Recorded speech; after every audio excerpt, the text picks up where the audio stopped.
66 домах города были установлены камеры видеонаблюдения. Шәһәр башкарма комитеты җитәкчесе Нәгыйм Сафиуллин Нурлатлылар алдында ел дәвамында шәһәрдә башкарылган эшләргә хисап тота. Әлеге микрорайонда күп фатирлы йортларның подъездларга керү юллары, ишек аллары төзекләндерелгән. Төньяк микрорайонда да шактый эшләр башкарылган һәм ул бу елда дәвам итәчәк. Юлсыз урамнарын салып бетерәсе бар.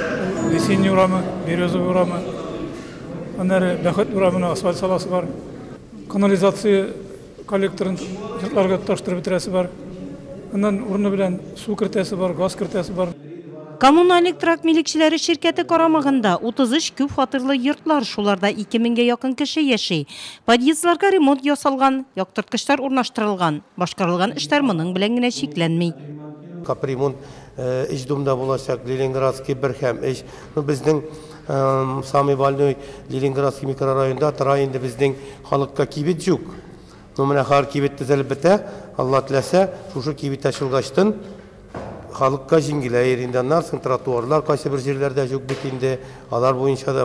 Тротуарлар, балалар мәйданчыгы һәм башка үтенешләр. Район башлыгы Равил Кузюровка мөрәҗәгатьләрнең берничәсе генә бу.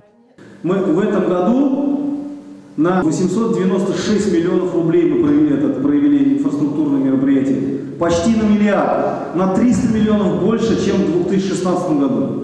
И уже на сегодняшний день у нас залимитировано, обеспечено бюджетное финансирование 621 миллион.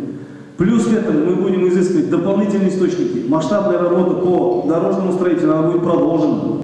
Үзгәрешләр бар. Җыенда район җитәкчелегенә яңгыраган рәхмәт сүзләре шуны раслый. Соңыннан исә трак милекчеләре ширкәтенең иң яхшы слесарьлары бүләкләнде.